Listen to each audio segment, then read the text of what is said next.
കള്ള് ഷാപ്പുകളിൽ അന്വേഷണം ഊർജിതമാക്കാൻ പുതിയ പദ്ധതിയുമായി എക്സൈസ്. ഓപ്പറേഷൻ ശുദ്ധി എന്നാണ് ഈ പദ്ധതിക്ക് പേരിട്ടിട്ടുള്ളത്. നിശാ പാർട്ടികളും ക്ലബ്ബുകളും കേന്ദ്രീകരിച്ച് പരിശോധന ശക്തമാക്കുമെന്നും excise deputy commissioner PK Satheesh news 18നോട് പറഞ്ഞു. ജൂലൈ മാസം 874 ലഹരി കേസുകൾ രജിസ്റ്റർ ചെയ്തിട്ടുണ്ട്. 120 അബ്കാരി കേസുകൾ, 144 ലഹരി കേസുകൾ, 610 നിരോധിത പുകയില ഉൽപ്പന്ന കേസുകൾ എന്നിവയാണ് എക്സൈസ് രജിസ്റ്റർ ചെയ്തത്. കൊച്ചിയിൽ നിന്നും പിടിക്കുന്ന മയക്കുമരുന്നിന്റെയും ലഹരി വസ്തുക്കളുടെയും അല്ലെങ്കിൽ ലഹരി വസ്തുക്കൾ കൈകാര്യം ചെയ്യുന്നവരുടെ എണ്ണം വളരെ അധികരിക്കുന്ന സാഹചര്യം കൂടിയാണ്. എന്തായാലും നമുക്ക് എക്സൈസിന്റെ ഒരു കണക്ക് കൂടി പുറത്തു വന്നിട്ടുണ്ട്. 874 ലഹരി കേസുകളാണ് ഈ ജൂലൈയിൽ മാത്രം രജിസ്റ്റർ ചെയ്തിട്ടുള്ളത്. Excise deputy commissioner Shri PK Satish നമ്മളോടൊപ്പം ചേരുകയാണ്. നമസ്കാരം സർ. 874 കേസ് എന്ന് പറയുന്ന ഒരു ചെറിയ സംഖ്യയല്ലല്ലോ സർ. അത് കൊച്ചി സിറ്റിയെ സംബന്ധിച്ചിട്ട് അതൊരു ഹബ്ബായി മാറുന്നു എന്നുള്ളതിന്റെ സൂചനകളല്ലേ? ഹബ്ബായി മാറുന്നു എന്നല്ല, മറ്റ് ജില്ലകളെ അപേക്ഷിച്ച് അന്യസംസ്ഥാന തൊഴിലാളികളും മറ്റ് ജില്ലക്കാരും ഏറ്റവും കൂടുതൽ സന്ദർശിക്കുന്ന ഒരു ജില്ലയാണ് എറണാകുളം ജില്ല. ജോലിക്കും വിദ്യാഭ്യാസത്തിനും മറ്റ് കാര്യങ്ങൾക്കായിട്ട് അന്യസംസ്ഥാന തൊഴിലാളികളും മറ്റ് ജില്ലക്കാരും നിരന്തരം വന്നു പോകുന്ന ഒരു ജില്ലയാണ് എറണാകുളം ജില്ല. ഇത്രയും കേസുകൾ വരാനുള്ള പ്രധാന കാരണം തന്നെ അത്തരം ആളുകൾ ഇവിടെ വന്നു പോകുന്നതുകൊണ്ടാണ്. പരിശോധന ശക്തമാക്കിയതിന്റെ അടിസ്ഥാനത്തിലാണ് ഇത്തരം കേസുകൾ നമുക്ക് രജിസ്റ്റർ ചെയ്യാൻ പറ്റുന്നത്. ഇപ്പോൾ പരിശോധന കുറയുകയാണെങ്കിൽ ഒരുപക്ഷെ ഇത്രയും കേസുകൾ ഒരിക്കലും നമുക്ക് കണ്ടുപിടിക്കാൻ കഴിയില്ല. ശക്തമായ പരിശോധന, അതും ചെറുതും വലുതുമായ എല്ലാ കേസുകളും ഇവിടെ എറണാകുളത്ത് രജിസ്റ്റർ ചെയ്യപ്പെടുന്നു എന്നുള്ളതാണ് മറ്റു ജില്ലകളെ അപേക്ഷിച്ച് അതിനെ വ്യത്യസ്തമാക്കുന്നത്. വളരെ ശക്തമായ എൻഫോഴ്സ്മെന്റ് സംവിധാനം എക്സൈസ് വകുപ്പ് എറണാകുളം ജില്ലയിൽ തുടങ്ങിയിട്ടുണ്ട്. സ്പെഷ്യൽ ഡ്രൈവിന്റെ ഭാഗമായിട്ട് സ്പെഷ്യൽ കൺട്രോൾ റൂമുകൾ, 24 മണിക്കൂർ പ്രവർത്തിക്കുന്ന കൺട്രോൾ റൂമുകൾ, 3 സ്ട്രൈക്കിംഗ് ഫോഴ്സ്, ഒരു ഹൈവേ പട്രോളിംഗ് ടീം, ഇത് കൂടാതെ ഡെപ്യൂട്ടി കമ്മീഷണറുടെ നേതൃത്വത്തിൽ ഒരു ഷാഡോ എക്സൈസും ശക്തമായ രീതിയിൽ പ്രവർത്തിക്കുന്നുണ്ട്. ഡ്രഗ് ഡ്രോപ്പിംഗ് സിസ്റ്റത്തെ പറ്റി സാർ കുറച്ച് മുൻപ് പറഞ്ഞു. ഇപ്പം മെട്രോ പില്ലറുകൾ കേന്ദ്രീകരിച്ച് അതൊക്കെ എക്സൈസിനെ സംബന്ധിച്ചിട്ടായാലും അന്വേഷണ ഉദ്യോഗസ്ഥരെ സംബന്ധിച്ചിട്ടായാലും അത് കണ്ടെത്താൻ വലിയ വെല്ലുവിളിയാകുന്നുണ്ടോ? തീർച്ചയായിട്ടും. കാരണം ഡ്രഗ് മാഫിയ ഓരോ ദിവസവും ഓരോ രീതിയിലുള്ള ഐഡിയാസും ഡിസ്ട്രിബ്യൂഷനുമാണ് കൈകൊണ്ടിരിക്കുന്നത്. അപ്പോൾ അത് കണ്ടെത്തുക, അവർ മാറിക്കൊണ്ടേയിരിക്കുകയാണ്. ഓരോ ദിവസവും ഒരു പുതിയ പുതിയ തന്ത്രങ്ങൾ മെനഞ്ഞ് അത് അഡോപ്റ്റ് ചെയ്തുകൊണ്ടിരിക്കുകയാണ്. അപ്പോൾ അതിന്റെ പുറകിൽ നമ്മൾ അപ്ഡേറ്റ് ആവുക എന്ന് പറഞ്ഞാൽ നമ്മളും അത്രയ്ക്ക് വളരെ വിജിലന്റായി വളരെ ആക്റ്റീവായിട്ട് പുറകിൽ അവരെ പോലെ തന്നെ ഫീൽഡിൽ ആക്റ്റീവായി നിന്നാൽ മാത്രമേ അത്തരം പുതിയ തന്ത്രങ്ങൾ നമുക്ക് കണ്ടുപിടിക്കാൻ കഴിയുള്ളൂ. അതിന്റെ ഭാഗമായിട്ടാണ് ഇപ്പോൾ ഈ ഡ്രോപ്പിംഗ് സിസ്റ്റം കഴിഞ്ഞ ആഴ്ചകളിൽ അത്തരം ആളുകളെ കണ്ടെത്താനും കേസെടുക്കാനും എക്സൈസ് വകുപ്പിന് കഴിഞ്ഞത്. അതുപോലെ തന്നെ ഈ പരിപാടികൾ, കാരണം ഈ ഇന്റലിജൻസ് സംവിധാനങ്ങളും അതുപോലെ തന്നെ ഈ ഫീൽഡിലുള്ള ഇടപെടലുകളും പരിശോധനകളും വരും ദിവസങ്ങളിലും കൂടുതൽ ശക്തമാക്കി ഓണം സ്പെഷ്യൽ ഡ്രൈവിന്റെ ഭാഗമായിട്ടുള്ള പരിശോധനകൾ കൂടെ ചേരുന്ന സമയത്ത് തീർച്ചയായിട്ടും ഈ മാഫിയയുടെ പ്രവർത്തനങ്ങൾ ജില്ലയിൽ സമ്പൂർണ്ണമായി അമർച്ച ചെയ്യാൻ കഴിയും എന്നാണ് ഞങ്ങൾക്കുള്ള വിശ്വാസം.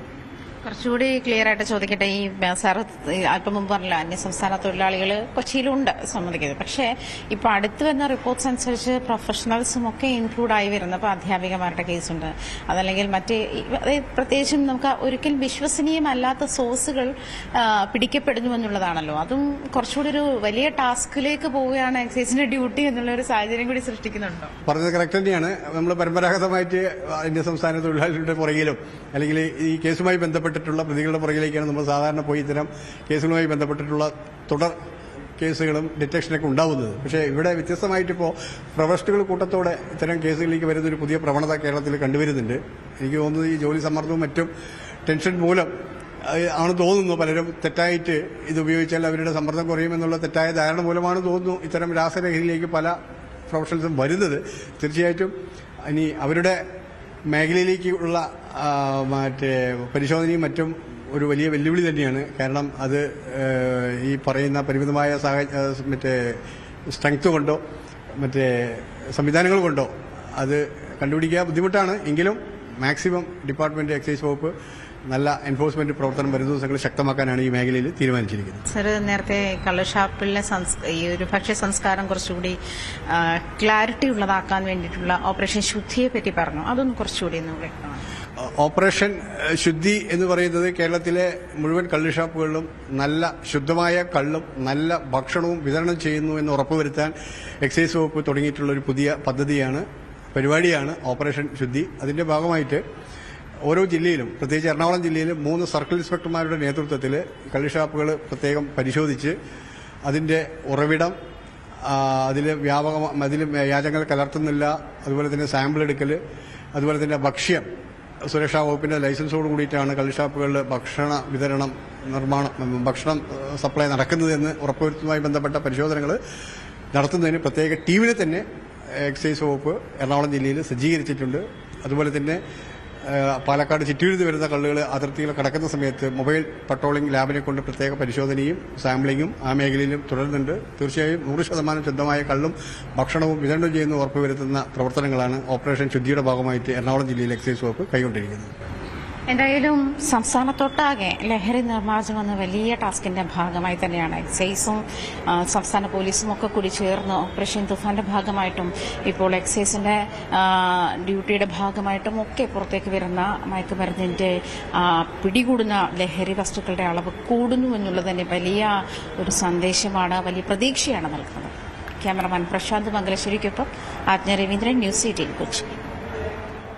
ഇപ്പോൾ കൊച്ചിയിൽ നിന്ന് ആജ്ഞ രവീന്ദ്രൻ ചേരുന്നുണ്ട്. ആജ്ഞ ചോദിച്ചതുപോലെ തന്നെ, അതായത് ഈ പരമ്പരാഗതമായി ഡ്രഗ്സിൻ്റെയൊക്കെ വിപണന രീതികളെയൊക്കെ സംബന്ധിച്ച് പോലീസിനും ഒരു ട്രാക്ക് ഉണ്ടാകും. ഇപ്പോൾ അതിൽ നിന്നൊക്കെ വ്യത്യസ്തമാണ് സാഹചര്യം. ആർക്കും പ്രതീക്ഷിക്കാൻ പറ്റാത്ത തരത്തിൽ പ്രൊഫഷണലുകൾ ഇതിൻ്റെ കണ്ണികളായി വർത്തിക്കുന്നു. ഡോക്ടർമാർ പോലെ, അതായത് ഇതിൻ്റെ ഭവിഷ്യത്തിനെക്കുറിച്ച് ഏറ്റവും അധികം അറിയാവുന്ന, ശാസ്ത്രീയമായി തന്നെ അറിയാവുന്ന ഡോക്ടർമാർ ഇതിൻ്റെ ഭാഗമാകുന്നു. ഇത്തരം പ്രവർത്തനങ്ങളിൽ നിന്ന് ആളുകളെ പിന്തിരിപ്പിക്കേണ്ട അധ്യാപകർ ഇതിൻ്റെ ഭാഗമാകുന്നു. അതുകൊണ്ട് തന്നെ അന്വേഷണ സംഘത്തിനും ഈ ദൗത്യ സംഘത്തിനുമൊക്കെ വലിയ ഉത്തരവാദിത്വം ഏറുന്ന സാഹചര്യമാണല്ലോ ഉള്ളത്.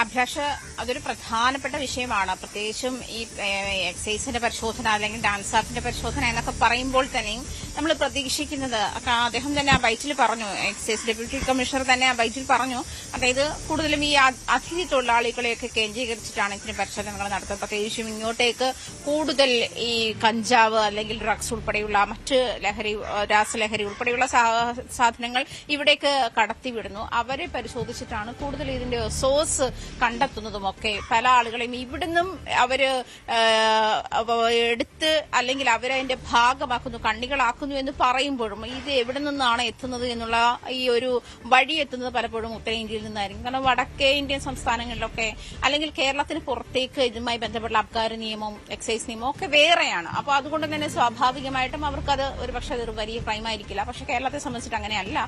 കേരളത്തിലേക്ക് വരുന്ന, അതായത് ഒരു മയക്കുമരുന്ന് ഹബ്ബായിട്ട് കൊച്ചി മാറുന്നു എന്നുള്ളതിന് കൃത്യമായ തെളിവാണ് ഈ 800-ൽ പരം കേസുകൾ, പലവിധ വകുപ്പുകളിലുള്ള കേസുകളാണ് എക്സൈസ് കമ്മീഷണർ കഴിഞ്ഞ ദിവസം, ഡെപ്യൂട്ടി എക്സൈസ് കമ്മീഷണർ കഴിഞ്ഞ ദിവസം വ്യക്തമാക്കിയത്. അങ്ങനെ ഒരു സാഹചര്യത്തിലാണ് ഇതിന് വലിയ പ്രാധാന്യം ഉണ്ടാകുന്നത്. പ്രത്യേകിച്ച് നമ്മൾ അഭിലാഷ് സൂചിപ്പിച്ചതുപോലെ പ്രൊഫഷണൽസ്, അധ്യാപികമാര്, ഇങ്ങനെയുള്ള ആളുകളിലേക്കൊക്കെ ഇത് ഒരു പണം പെട്ടെന്നുണ്ടാക്കാം എന്നുള്ളൊരു മാർഗമായിട്ട് ഇതിനെ കാണുന്നു എന്ന് വേണം പറയാൻ. കാരണം ഇതിലേക്ക് അക്കൗണ്ടുകളിലൂടെ ഒഴുകിയിരിക്കുന്ന ലക്ഷങ്ങളാണ്. ഇപ്പോ മെട്രോ പില്ലർ, കൊച്ചിയിൽ മെട്രോ പില്ലർ വന്നതിന്റെ സാഹചര്യത്തിൽ പോലും നമ്മൾ പോലും ഒരു വഴി പറയുന്നത്, ഒരു ലാൻഡ്മാർക്ക് പറയുന്നത് മെട്രോ പില്ലർ ഇത്ര നമ്പർ എന്നുള്ള ഇതാണ് പറയുക. അപ്പോൾ ഇവിടെയും സംഭവിക്കുന്നതാണത്. ഇപ്പോൾ 690 മെട്രോ പില്ലർ, ഇതിന്റെ താഴെ ഈ സാധനം ഇരിപ്പുണ്ടെന്നുള്ള മെസ്സേജാണ് അത്ര ഇവർക്ക് തമ്മിലുള്ള ഒരു കമ്മ്യൂണിക്കേഷൻ നടക്കുന്നത് അങ്ങനെയാണ്. അപ്പോൾ അത് അവിടെ വെച്ചിരിക്കും, ഇവർ വന്ന് എടുക്കും. ആ ഒരു രീതിയാണ്. അപ്പോൾ അത് എക്സൈസിന് ഫോളോ അപ്പ് ചെയ്യാൻ വലിയ ബുദ്ധിമുട്ടുണ്ട്. എന്നിരുന്നാൽ പോലും അത്തരം കേസുകളിലൊക്കെയും അവർ അറ്റൻഷൻ നൽകുന്നുണ്ട്. ആരെ പരിശോധിക്കണം, പോകുന്നവരെയൊക്കെ പിടിച്ച് പരിശോധിക്കാൻ പറ്റും. അങ്ങനെ ചില ബുദ്ധിമുട്ടുകളൊക്കെ അതിനകത്ത് ഉണ്ടാകുമല്ലോ. എന്തായാലും അതിനൊപ്പം തന്നെയാണ് ഈ ഒരു വലിയ ടാസ്ക് എക്സൈസ് ഏറ്റെടുക്കുന്നത്. ഇതിൽ ഈ സൂചിപ്പിക്കുന്ന പോലെ ഈ ഓപ്പറേഷൻ ശുദ്ധി എന്ന നിലയിൽ, അതായത് കള്ളുഷാപ്പുകളെ അടക്കം കേന്ദ്രീകരിച്ചുകൊണ്ട് ഒരു കാലഘട്ടത്തിലൊക്കെ നമുക്ക് ഈ കള്ളുഷാപ്പുകൾ അധികമായും ഗ്രാമപ്രദേശങ്ങളിലൊക്കെയാണ് കാണാൻ സാധിച്ചിരുന്നത്. ഇന്ന് ഷാപ്പുകളൊക്കെ വലിയ ബ്രാൻഡ് ചെയ്യപ്പെടുന്ന സാഹചര്യം ആണ് ഉള്ളത്. അവിടെ ഈ കള്ള്, അതിനോടൊപ്പം തന്നെ ഭക്ഷണം, അതിനാണ് കൂടുതൽ പ്രയോറിറ്റി നൽകുന്നത്. എന്തുകൊണ്ടാണ് ഈ ഷാപ്പുകളിൽ പരിശോധന കർശനമാക്കേണ്ടി വരുന്നത് എന്നതാണ് മനസ്സിലാക്കാൻ സാധിക്കുന്നത്. ആജ്ഞ,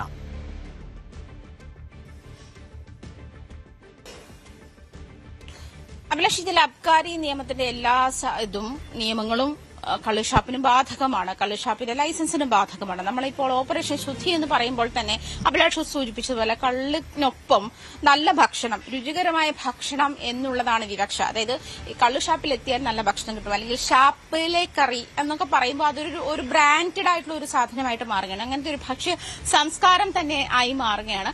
അപ്പോൾ ഈ കള്ളുഷാപ്പുകളിലേക്ക് എത്തുന്ന ആളുകൾക്ക്, ഫാമിലി അടക്കം കള്ളുഷാപ്പുകളിലേക്ക് എത്താറുണ്ട്. അങ്ങനെയുള്ള ആളുകൾക്ക് ലഭിക്കുന്ന ഭക്ഷണം ശുദ്ധിയുള്ളതാണോ, അല്ലെങ്കിൽ നല്ല ഭക്ഷണമാണോ, കള്ള് ശുദ്ധിയുള്ളതാണോ തുടങ്ങിയ കാര്യങ്ങളൊക്കെ എക്സൈസിന്റെ ഈ ചുമതലയുമായി ബന്ധപ്പെട്ട് തന്നെയാണ്. അതിൽ നിയമത്തിന് അതായത് അതീതമായി വരുന്ന ഒരുപാട് സാഹചര്യങ്ങളുണ്ട്. ചിലപ്പോൾ ഈ കള്ളിന്റെ വീര്യം കൂട്ടാൻ സ്പിരിറ്റോ മറ്റു സാധനങ്ങളോ ആൽക്കഹോളോ ഒക്കെ കലർത്താം. അങ്ങനെ അതായത് നിയമവിരുദ്ധമായി ഒരുപാട് കാര്യങ്ങൾ ചെയ്യാറുണ്ട്. ഈ ഷാപ്പിലെ ഭക്ഷണം നല്ലതല്ലാതിരിക്കാം. അങ്ങനെ എന്തായാലും സുരക്ഷാ പരിശോധനകളുടെ ഭാഗമായിട്ട് തന്നെ ഇപ്പം ഓപ്പറേഷൻ ശുദ്ധി എന്ന് പറയുന്നത് അത് തന്നെയാണ്. അതായത് കള്ളുഷാപ്പുകളിൽ ലഭിക്കുന്ന ഭക്ഷണം രുചിയോടൊപ്പം തന്നെ അത് നല്ല ഭക്ഷണമാണോ, അതല്ലെങ്കിൽ ഫുഡ് ആൻഡ് സേഫ്റ്റിയുടെ എല്ലാ മാനദണ്ഡങ്ങളും പാലിച്ചുകൊണ്ടുള്ള ഭക്ഷണമാണോ നൽകുന്നത്, അതുപോലെ കള്ളുഷാപ്പിന്റെ കള്ളില് കള്ള് ശുദ്ധമായ കള്ളാണോ നൽകുന്നത് തുടങ്ങിയ കാര്യങ്ങളാണ് എക്സൈസ് അന്വേഷിക്കുന്നത്. അതിന്റെ ഭാഗമായിട്ടാണ് ഈ ഓപ്പറേഷൻ ശുദ്ധി എന്ന് പറയുന്ന ഈ ഒരു ടാസ്ക് ഉണ്ടായിരിക്കും. നമ്മളിപ്പോൾ ഉള്ളത് നെട്ടൂരിലുള്ള ഒരു ഷാപ്പിലാണ്. നമ്മളിവിടെ അതിന്റെ ഓണർ നമ്മളോടുണ്ട്. എന്തായാലും ഒരു 2 മണിയാകും ഇവിടെ ഒരു വലിയ റഷും ഭക്ഷണം കഴിക്കുന്ന ആളുകളുടെയൊക്കെ ഒരു തിരക്കുണ്ടാവാൻ. എന്തായാലും നമുക്ക് അവരോട് സംസാരിക്കാം. ഇവരുടെ ഈ കാണുന്ന ഭാഗത്താണ് ഇവരുടെ ഭക്ഷണം വിതരണം ചെയ്യുന്നതും ഇവിടെയാണ് ഭക്ഷണം പാകം ചെയ്യുന്നതും. നമുക്ക് അവരുടെ കിച്ചണിലേക്ക് തന്നെ പോകാം. എന്തായാലും അതിന്റെ ഓണർ സ്മിത നമ്മളോടൊപ്പം ഉണ്ട്. എന്തായാലും ചേച്ചി നമസ്കാരം. ഞങ്ങൾ ചോദിക്കുന്നത് ഈ ഓപ്പറേഷൻ ശുദ്ധിയുടെ ഭാഗമായിട്ട് കള്ളുഷാപ്പുകളിലെ ഭക്ഷണം നല്ലതാണോ, അല്ലെങ്കിൽ നല്ല ഭക്ഷണം നൽകാൻ എന്തൊക്കെ മാനദണ്ഡങ്ങൾ മെയിൻറ്റെയിൻ ചെയ്യുന്നുണ്ട് എന്നുള്ളതാണ്. നമ്മൾ നല്ല ഭക്ഷണം നൽകാനായിട്ട് നമ്മൾ തന്നെയാണ് അതിന്റെ സ്റ്റാർട്ടിംഗ് പ്രോസസ്സ് മുതൽ ചെയ്യുന്നത്. ഹസ്ബൻഡാണ് ഇത് നടത്തുന്നത്. അപ്പം രാവിലെ അതെല്ലാം കളക്ട് ചെയ്യുന്നതും ഇവിടെ കൊണ്ടുവന്നതും ഇവിടെ പുള്ളിക്കാരൻ തന്നെയാണ്. പിന്നെ നമ്മളുടെ ഇവിടുത്തെ സ്റ്റാഫ് തന്നെയാണ് ഇതെല്ലാം ക്ലീൻ ചെയ്യുന്നത്.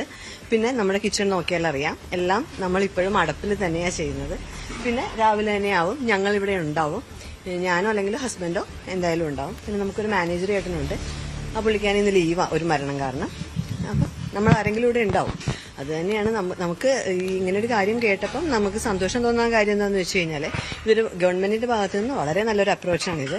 കാരണം ഇപ്പം നമുക്ക് ഫുഡ് സേഫ്റ്റി അതോറിറ്റീസ് വന്ന് നമ്മളുടെ അടുത്ത് റെഗുലറായിട്ട് നമുക്ക് അവരുടേതായിട്ടുള്ള കാര്യങ്ങളെല്ലാം നമ്മളോട് പറഞ്ഞു തരാറുണ്ട്.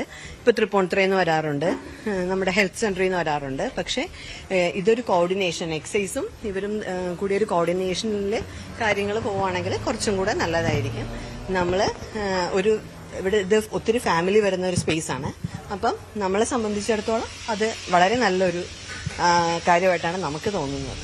അപ്പൊ നേരത്തെ അതായത് ഇപ്പൊ കള്ളിന്റെ ശുദ്ധിയും ഒരു ഇതാണല്ലോ, അപ്പം അത്തരം കാര്യങ്ങളെ കളക്ട് ചെയ്യുന്നതും അതിന്റെ പരിശോധനയും ഒക്കെ പ്രോപ്പറായി നടക്കുന്നുണ്ട്. ഇവിടെ എക്സൈസുകാർ മിക്കവാറും എല്ലാ ആഴ്ചകളിലും തന്നെ വരാറുണ്ട്.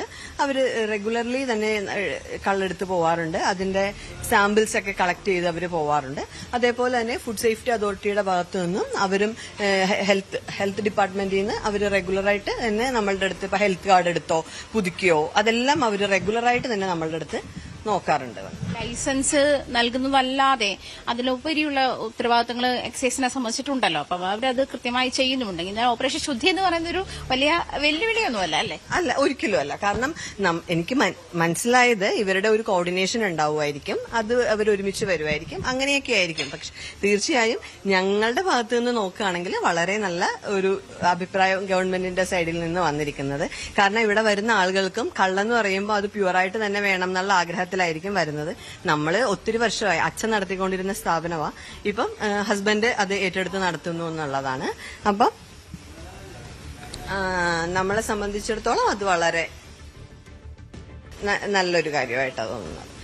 മറ്റുള്ളവർക്ക് നൽകാനൊരു മെസ്സേജ് ഉണ്ടാകും. ഈ ലൈസൻസുമായി ബന്ധപ്പെട്ട് പ്രവർത്തിക്കുന്ന മറ്റാളുകൾ ഉണ്ടാവുമല്ലോ. ചേച്ചിക്ക് തന്നെ അറിയാത്തരം സംഭവങ്ങൾ ഉണ്ടായിട്ടുള്ള, അതായത് വ്യാജമായിട്ട് കള്ളിനകത്തേക്ക് ലഹരി ചെയ്യുന്ന സാധനങ്ങളും അല്ലെങ്കിൽ വീര്യം കൂടാൻ വേണ്ടിയിട്ട് അങ്ങനത്തെ ഒരു ഇത് കൂടി ഉണ്ടല്ലോ. അപ്പം അതിനെന്താണ് ഒരു മെസ്സേജായിട്ട് നൽകാനുള്ളത്? നമ്മളെ സംബന്ധിച്ചിടത്തോളം ഇതൊരു ഫാമിലികൾ ഒത്തിരി വരുന്ന ഇതൊരു ടൂറിസം, ശരിക്കും പറഞ്ഞു കഴിഞ്ഞാൽ ടൂറിസവുമായിട്ട് കണക്ട് ചെയ്ത് പോകാൻ പറ്റിയ ഒരു സംരംഭമാണ് കള്ളുഷാപ്പുകൾ. നമ്മൾ ആ ഒരു ഇതിലാണ്, അല്ലാതെ ഇതൊരു ഒത്തിരി വീര്യം കൂടുന്ന കള്ളിന് അങ്ങനെയൊന്നും ഒരു അഭിപ്രായവും നമുക്കില്ല. നമുക്ക് ജെനുവിൻ ആയിരിക്കണം, കള്ള് കിട്ടണത് നമുക്കും ഉറപ്പുണ്ടാവണം ഇത് നല്ലതാണെന്നുള്ളത്. നമ്മൾ അവരുടെ അടുത്ത് നിന്ന് കളക്ട് ചെയ്യുന്നു, നമ്മൾ കൊടുക്കുന്നു. അപ്പം അത് അവരുടെ ഭാഗത്ത് നിന്ന് അത് നിങ്ങൾ ഓക്കെയാണ് എന്നൊരു പറയുമ്പം നമുക്കുണ്ടാവുന്ന ഒരു സമാധാനമാണ്. കാരണം നമ്മൾ ബിസിനസ് പ്രോപ്പറായിട്ടാണ് കൊണ്ടുപോകുന്നത്. അതിന്റെ ഒരു സമാധാനം നമുക്ക് ഇവരുടെ സർട്ടിഫിക്കേഷനിൽ ഉണ്ടാവും. ഈ ഹെൽത്ത് ഡിപ്പാർട്ട്മെന്റിൽ നേരത്തെ ഇതുപോലെ ചില പരിശോധന ഭാഗമായിട്ട് ഇവിടുത്തെ ഒരു ഇതിനെപ്പറ്റി ഒരു നല്ല അഭിപ്രായമൊക്കെ വന്നിരുന്നതായിട്ട് ഞാൻ കേട്ടിട്ടുണ്ടല്ലോ. അപ്പോൾ അത് ഒരുപാട് കഷ്ടപ്പെടുന്നുണ്ടായിരിക്കുമല്ലോ ഒരു ഇത് മെയിൻറ്റെയിൻ ചെയ്ത് പോകാൻ. ഈ പറഞ്ഞതുപോലെ ഓണർ തന്നെ പോയിട്ട് ഓരോന്നും പിക്ക് ചെയ്ത് കൊണ്ടുപോകും. ഭക്ഷണമടക്കം വിതരണം ചെയ്യുന്നവർ ഇതിനെ സ്വാഗതം ചെയ്യുകയാണ്. കാരണം നിരവധി കുടുംബങ്ങൾ വരുന്നുണ്ട്. ഇത്തരത്തിൽ പരിശോധന കർശനമാക്കിയാൽ അവർക്ക് ഉത്തരവാദിത്വത്തോടു കൂടി തന്നെ മുന്നോട്ട് പോകാൻ സാധിക്കും. മാത്രവുമല്ല വരുന്ന ഉപഭോക്താക്കൾക്കും ആത്മവിശ്വാസത്തോടു കൂടി ഇവിടേക്ക് വരാൻ സാധിക്കും എന്നതാണ് അവർ പങ്കുവയ്ക്കുന്നത്. ആജ്ഞ രവീന്ദ്രനാണ് വാർത്തയുടെ വിശദാംശങ്ങൾ നൽകിക്കൊണ്ടിരുന്നത്.